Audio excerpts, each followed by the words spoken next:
Hey everybody, this is Sam with Freedom Roofing and Contracting. Just wanted to show you guys the project we have going on today in Galveston County. This particular project is in Lamarck and we just now got finished taking the roof off. So we're gonna go up there and show you guys what we do before we put the shingles on in order to make sure that you have a complete roofing system and not just a pretty little roof.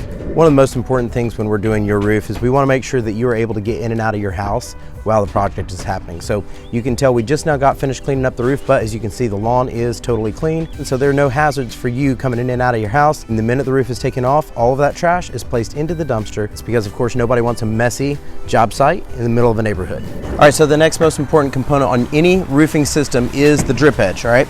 And what's really important about the drip edge is before you put your underlayment down, at the eaves, your drip edge goes down first. You can see right here, the underlayment goes on top of the drip edge. But on your rakes, which are right here, the drip edge should go over the underlayment. The underlayment should go underneath, right? And then again, at the eaves down at the bottom, you can see we've done that again, where the underlayment goes on top of the drip edge. The drip edge does not go on top of the underlayment, but on the eaves, it is done correctly. So that's one of the differences in roofing contractors. You know, I've seen plenty of times where the drip edge is placed on top of the underlayment on the eaves, and that's just backwards. But a lot of times, for speed's sake, you know, you put one product on first and then the other without any care to exactly how it should be done. So very important that your roofing contractor is paying attention to exactly how the materials should be installed, not only just what type of materials are being installed.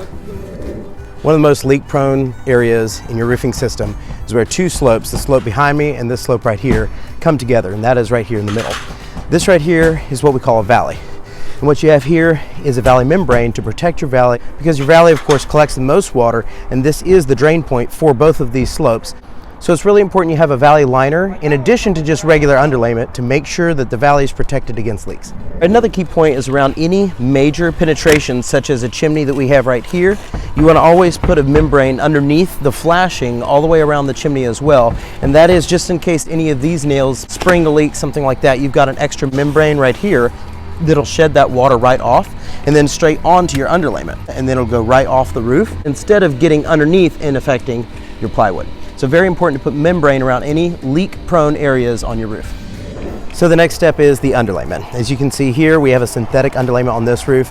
In years past, most people would have used what we call tar paper. It is 6 times stronger than tar paper, and it's by far a much better product, both for water shedding capabilities and then also tear resistance. Should your shingles come off, you have a second layer that is well protected and ready for major wind. And right here, what we have is the next step in your roofing system. What we're installing right now is that starter strip I was telling you about, the pre-cut starter strip. That way, when the shingles come down, it's going to seal to the tar line on this starter strip, so your shingles won't be blowing off at the edges.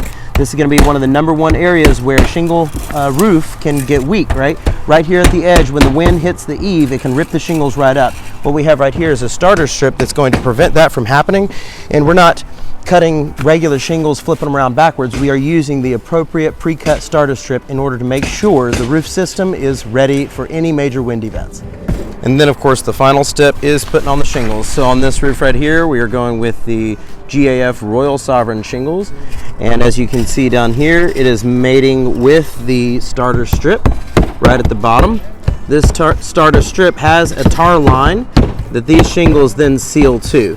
And in addition to that, as you can see right here, we actually seal the starter strip itself with hand-applied plastic cement, which is also known as asphalt sealant. We put that all along the eaves of the roof in order to make sure that the shingles have a better bond with the starter strip over here. Now, key difference in some roofing contractors is the size of the crew. So it's really important that not only you have great guys to get the job done, but you have enough of them to get it done in a professional manner. So while the workers on top are getting the roof installed, we also have people on the ground cleaning up, making sure that your yard is maintained, kept clean during the project. So that's it from me today, guys. Appreciate you watching. As always, like and subscribe for more content. If you have any feedback, drop a comment below. And as always, reach out to Freedom Roofing and Contracting if you want this service on your roof.